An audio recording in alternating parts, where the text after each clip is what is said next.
Bismillahirrahmanirrahim. Assalamualaikum warahmatullahi wabarakatuh dan salam sejahtera. Nama diberi Arif Sazmi bin Abu Kasim dari kelas Bahasa Melayu 3. Pada hari ini saya akan menerangkan bahan batu belajar yang telah disediakan bagi kursus BMMB 3213 Kurikulum Bahasa Melayu Sekolah Rendah. Baiklah, untuk penyediaan bahan batu belajar ini, saya telah memilih dokumen standard kurikulum dan pentaksiran DSKP bagi tahun 5. Untuk standard kandungan, saya telah memilih dari aspek tata bahasa iaitu 5.2, memahami dan menggunakan bentuk kata mengikut konteks. Manakala standard pembelajaran pula, saya memilih 5.2.2, memahami dan menggunakan kata majmuk mengikut konteks iaitu 2 Roman, kata majmuk kiasan.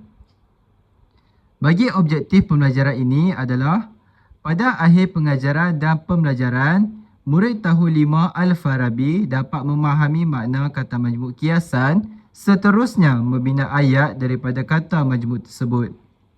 Seterusnya, kriteria kejayaan yang telah saya tetapkan ada 2 iaitu murid dapat mengenal pasti 14 kata majmuk kiasan yang terdapat dalam teks penceritaan Anak Watan Berjaya. Maksudnya, dalam teks tersebut akan ada 14 kata majmuk kiasan yang perlu dicari oleh setiap murid secara berkumpulan. Dan yang kedua, murid dapat membina sekurang-kurangnya 3 ayat daripada mana-mana kata majmuk kiasan yang terdapat dalam teks cerita Anak Watan Berjaya.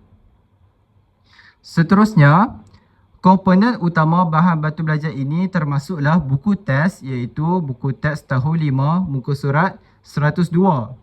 Tajuknya ialah Anak Watan Berjaya. Seterusnya, nilai murni yang terdapat dalam pembelajaran ini adalah kerjasama iaitu murid ditugaskan secara berkumpulan untuk melaksanakan ataupun mencari kata majmuk kiasan yang terdapat dalam teks yang telah diberikan.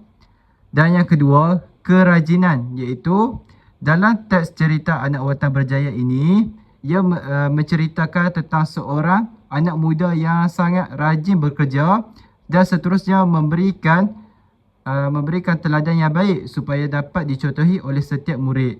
Dan yang ketiga, patriotisme. Dalam teks cerita tersebut juga, ia menggambarkan seorang anak watan yang berjaya sehingga luar negara, tetapi dia tidak melupakan asal usulnya, malah turut meningkatkan imej masyarakat Malaysia di persada dunia. Dan medium yang digunakan ialah yang pertama iaitu bahan batu belajar multimedia iaitu Microsoft PowerPoint. Dan yang kedua, lembaran kerja bercetak. Maksudnya lembaran kerja bercetak ni guru akan cetaknya, seterusnya akan memberikan kepada setiap murid iaitu setiap murid akan dapat 2 helai lembaran kerja. Ini adalah gambaran lembaran kerja yang akan dapat oleh setiap murid. Sebelum itu, dalam pembelajaran ini, murid akan ada 3 tugasan utama iaitu 2 tugasan secara berkumpulan dan tugasan ketiga adalah individu. Tugasan yang pertama adalah murid perlu mencari ataupun menganalisis teks cerita tersebut, lalu menyenaraikan 14 kata majmuk kiasan yang terdapat dalam teks tersebut. Seterusnya, secara berkumpulan juga, murid akan mentafsir ataupun menterjemah kata majmuk kiasan yang telah dijumpai.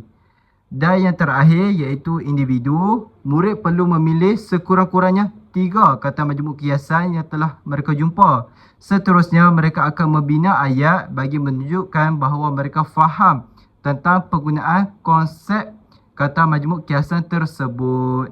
Baiklah, marilah kita teruskan dengan bahan batu belajar ini.